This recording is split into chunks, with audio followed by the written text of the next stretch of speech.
On a dreary morning in Washington, D.C., layers of donated clothes keep them warm. All they have resides at their feet or in their arms. Finding shelter and food defines their day. Dawood Proctor knows this struggle all too well. I mean, I see people come past and laugh at the homeless and you know, might look down on them, but if you really look at it, a lot of people ain't number one step away from being this way. Franklin Square is one of many places in the nation's capital inhabited by those without a home. And it sits just 2 blocks from 2 very different houses. To the west, the White House. To the east, Mayor Kebab House. This is Sunday morning. Owner Kazi Manan was in early on this particular day. With every dish, magic is that how much you had to stir it. He and his staff are preparing a special feast for customers at his Pakistani Indian restaurant. Potato, cauliflower, chicken, naan bread, chickpeas, and vegetable biryani. But these dishes are destined for an audience that's rarely welcome in elegant eateries. I knew about this place being here and passed it through my everyday travels. For the past few months, Manan has opened his restaurant to the homeless. Oh, we are blessed. Look, blessings are here. They're waiting for us to serve them. Isn't it amazing? Sometimes it comes in 15, 20. Sometimes they come like nobody. We are waiting. God, please send somebody, right? Nearly 20 people on this day, rainy, cold, and wet. Oh, came in from the elements for lunch. What you guys like to drink, tea or coffee? They're treated like any other guest. Tea, okay. What about you? Except for one key difference. Coffee. You, brother? They eat for free. Anytime, any day. Restaurant is open.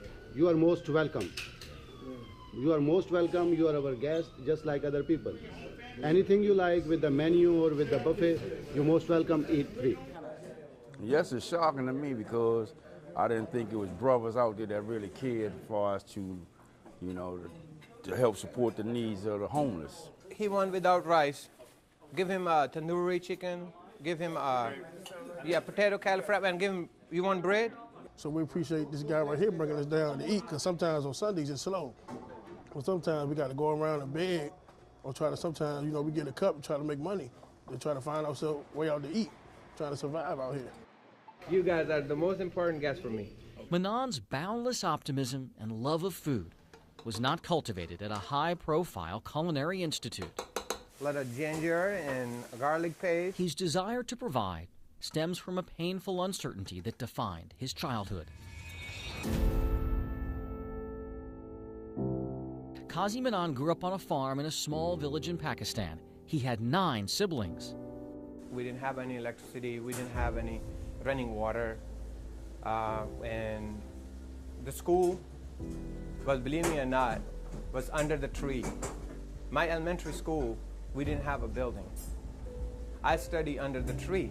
When the rains, really hard rains start, teachers say go home because there is no building.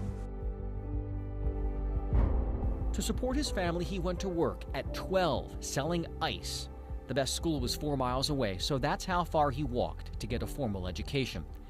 In 1996, at the age of 25, Manan says his visa was miraculously approved, so he borrowed money from a cousin for a plane ticket to America.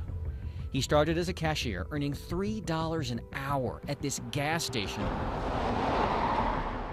in one of the district's toughest neighborhoods. When I arrive in America, I have $3, just $3. And I started my life basically with nothing. Hard work would alter the arc of his life. He says he worked double shifts, then multiple jobs. He saved up enough money to buy 1 limousine. The idea that a kid who came from nothing could one day drive the rich and powerful around in luxury inspired him even more. 1 limo turned into a fleet of vehicles. His business flourished enough that some 20 years later, he opened his own restaurant. That's called American dream. You know this is the only country where you say American dream, not in any other country. Wow. So yeah, he kind of understands. That's a good thing. Now that makes sense now? Yeah, it makes sense now. That make a lot of sense. He was blessed to obtain things through his struggle, and it's like he didn't ever give up. But to fully understand this man, you should know one more thing. I love to prepare this food for a homeless shelter. Every Sunday, he makes extra food and delivers it himself to those in need in another part of the city. Come and try. Manon connected a few months ago on social media with volunteers who now spend their Sundays dishing out hot meals to the homeless. And they make you feel that you are valued. For shelter regular Ron Verker, having hope on the Lord's Day means everything to him. It's huge. It's huge to know that I'm just this nothing, I'm nobody, but God thinks I'm somebody. Yes, thank you, yes.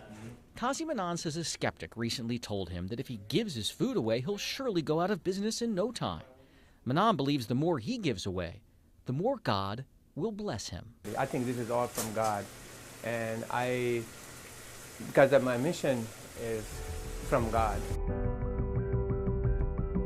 He will always carry with him what his mother told him about holding tightly to his faith in the face of despair. She said, if you share even when you don't have, God will take you from darkness to light. That's the whole answer to life. You know, being blessed by God. And God will help you, and I know He will. You know, you got to make the first step. He ain't gonna do everything for you. Jay Korf. In my heart, it feels a blessing. It's a blessing from God. ABC 7 News.